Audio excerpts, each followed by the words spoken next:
Following treatment, healing begins at the root apex. New bone tissue builds, filling the previous defect. This ensures long-term stability and health. Hey everyone, and welcome to this explainer.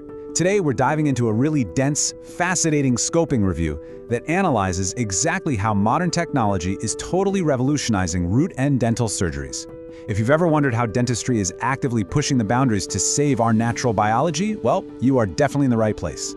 We're going to uncover 3 of the most intriguing facts hidden inside this comprehensive scientific review. Facts that, honestly, fundamentally change how we view dental surgery, and will absolutely make you want to go read the full paper. So, let's just jump right into it. We're starting with the ultimate high-stakes question. What actually happens when a standard root canal fails? Because unfortunately, they do sometimes. When a tooth is literally on the brink of extraction, endodontic microsurgery steps in, offering a really fascinating, highly precise alternative to just pulling the tooth out. Now, just to get us all on the exact same page here, we're talking about an apicoectomy. It's essentially this last line of defense microscopic procedure where the very tip of the root, the apex, is surgically removed and a retrograde filling is placed right up inside it. The ultimate goal? To establish a perfect hermetic seal. We're basically building a microscopic vault door to completely lock out bacteria and isolate the root canal system.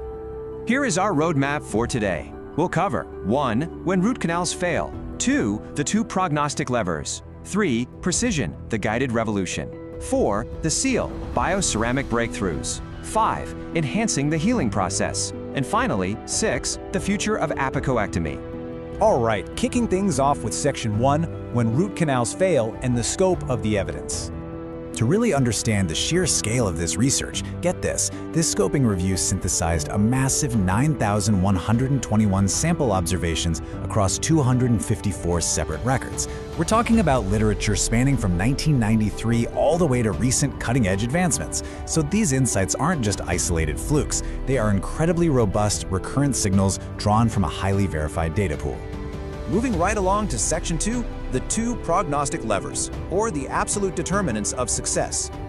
This really brings us to the core thesis of the entire paper. All that massive amount of data elegantly boils down to 2 primary pillars. Surgical success relies almost entirely on these 2 interdependent steps. First, the exact, pinpoint precision of cutting the root, and second, the hermetic sealing ability of the material you use to plug it up. And that brings us to the first of our 3 really intriguing facts for today, which perfectly illustrates the insanely high stakes of that second step. Over 35.3% of surgical failures happen simply because of an incomplete root end filling. Think about that for a second. More than 1 in 3 failed surgeries comes down to the microscopic filling just not perfectly adapting to the root walls. It really highlights how unforgiving this procedure can be.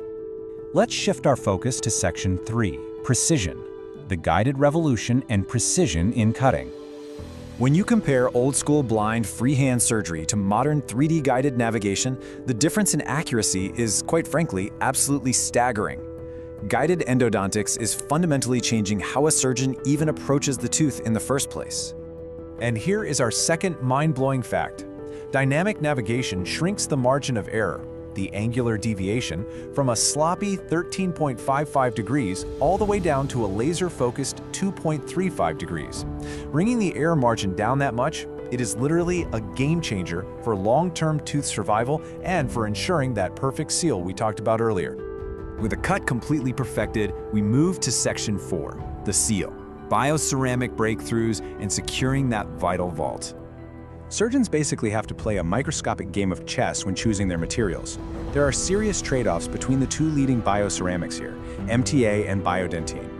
Now, MTA boasts an awesome 90% success rate with really superior fracture resistance, but its sealing ability actually drops if it gets contaminated by blood. On the flip side, biodentine hits a 94% success rate and seals beautifully, but it can actually suffer volume loss in highly acidic infected environments. So picking the right one is absolutely crucial, depending on the specific environment of the tooth. Ultimately, the big takeaway here is that when these modern, advanced materials are perfectly placed using those high-tech guided techniques, overall success rates soar well past 90%. And that is phenomenal news for patients. All right, let's look beyond just the cut and the seal with Section 5, enhancing the healing process and polishing the procedure. The review also highlights some really fascinating adjuncts. For instance, upgrading from standard surgical burrs to diamond-coated ultrasonic tips. It sounds like a small change, right? But it significantly prevents those microscopic dentinal cracks that can literally doom a tooth over time, leaving the root beautifully prepped for the filling. Even more amazing, though, is the use of platelet-rich fibrin, or PRF. This is actually an autologous biomaterial derived directly from the patient's own blood, and it biologically supercharges the healing process. It drastically reduces facial swelling and drops visual analog pain scores to an incredibly manageable 1.80. That's barely a 2 out of 10 on the pain scale. Finally, as we wrap up our analysis, we have Section 6, the future of apicoectomy and the horizon of robotics. Now, while all these results are undeniably thrilling, here is our third intriguing fact, and it's a bit of a reality check. When you look at the human clinical trials right now, they average a shockingly small median of just 3 participants.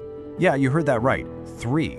The field heavily relies on laboratory studies right now, and it desperately needs larger, standardized human trials to actually confirm these stellar lab signals in the real world.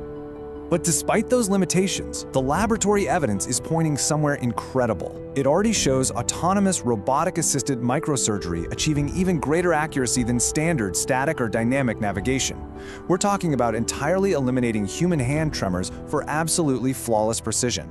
To truly validate all of these high-tech interventions, the review makes a really forceful call to action. It states that adequately powered randomized trials are completely necessary to clarify which combinations actually optimize that long-term healing in everyday patients.